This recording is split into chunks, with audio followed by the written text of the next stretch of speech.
Saudara-saudari, marilah kita mendengarkan renungan dengan judul Yesus sebagai Nabi, yang berdasarkan pada Injil Lukas bab 4 ayat 24 dan 30.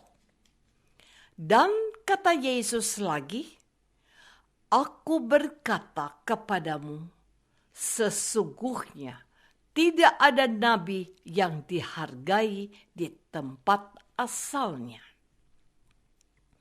Dalam nama Bapa dan Putra dan Roh Kudus. Amin. Saudara-saudari terkasih dalam nama Tuhan Yesus Kristus. Tuhan Yesus pulang kampung.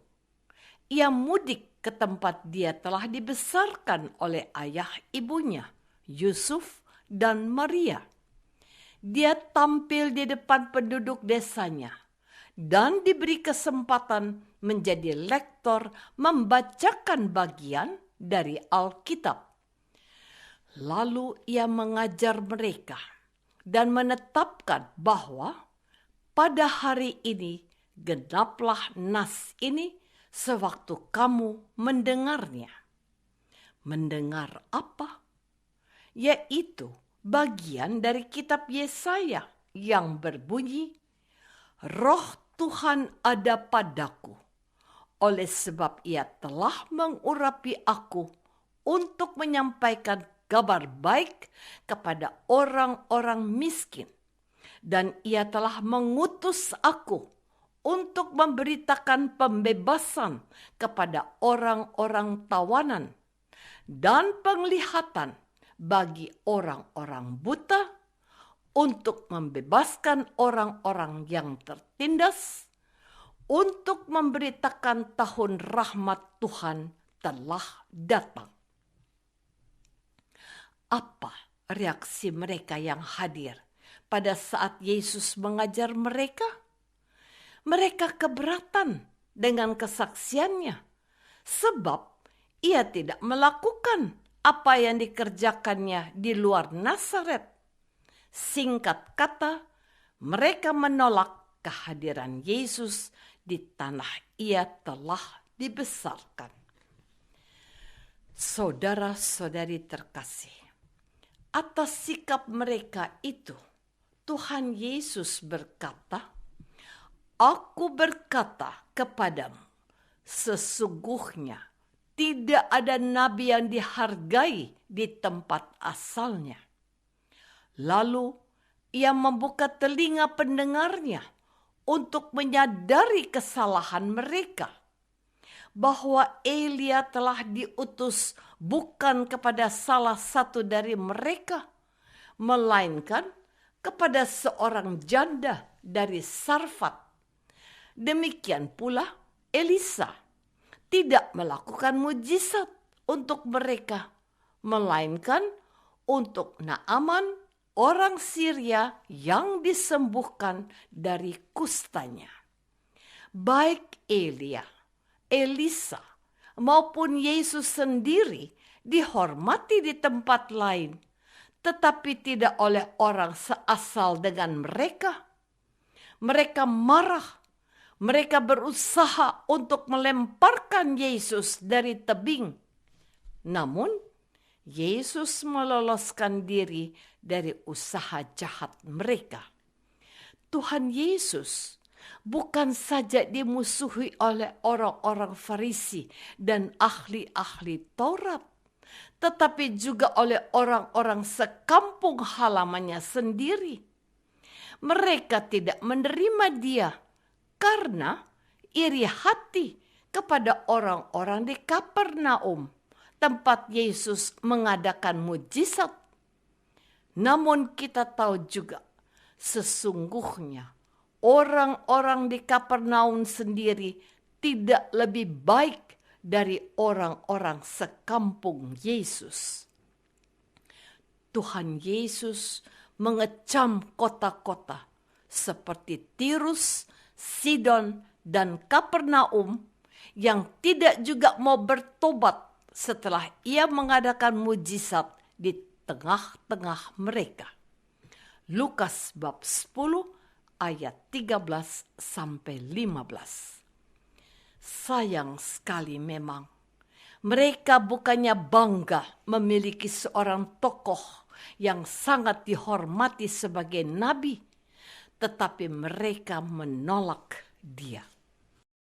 Saudara-saudari terkasih, alasan penolakan terhadap Yesus sebagai seorang nabi itu disebutkan ada dua. Yang pertama, berhubung dengan asal-usulnya. Bukankah ia ini anak Yusuf, yang seorang tukang kayu saja? Dan yang kedua, yang dikatakan Yesus kepada mereka demikian. Tentu kamu akan mengatakan pepatah ini kepadaku. Hai tabib, sembuhkanlah dirimu sendiri. Perbuatlah di sini juga segala yang kami dengar yang telah terjadi di Kapernaum. Mereka baru akan mau menerima Yesus sebagai nabi kalau Yesus membuktikan dengan tindakan apa saja yang telah dibuatnya di Kapernaum. Dan Yesus mengingatkan mereka bahwa sikap mereka itu tidak lebih baik dari para pendahulunya, yaitu Elia dan Elisa yang telah mereka tolak, tetapi dihargai dan dihormati oleh mereka yang tidak termasuk umat pilihan. Janda dari Sarfat dan Naaman dari Syria. Penolakan terhadap Yesus oleh orang sekampungnya itu sangat serius, sebab mereka berusaha menjerumuskannya ke dalam jurang. Namun Allah telah menyelamatkan Yesus dari usaha dan niat jahat mereka itu. Ia lolos dari upaya pembunuhan oleh orang sekampungnya itu. Ia berjalan lewat dari tengah-tengah mereka lalu pergi. Saudara-saudari terkasih, kita sudah menyimak drama penolakan terhadap seorang nabi, yaitu Yesus, Tuhan dan Juru Selamat kita. Padahal dia adalah Mesias yang dijanjikan untuk mendatangkan kebaikan Allah sendiri, seperti mengabarkan kabar baik untuk si miskin, penglihatan untuk yang buta, kemerdekaan untuk orang tahanan. Kita adalah pengikut Tuhan Yesus. Kita juga diutus untuk menebarkan kebaikan Allah dalam kehidupan kita setiap hari.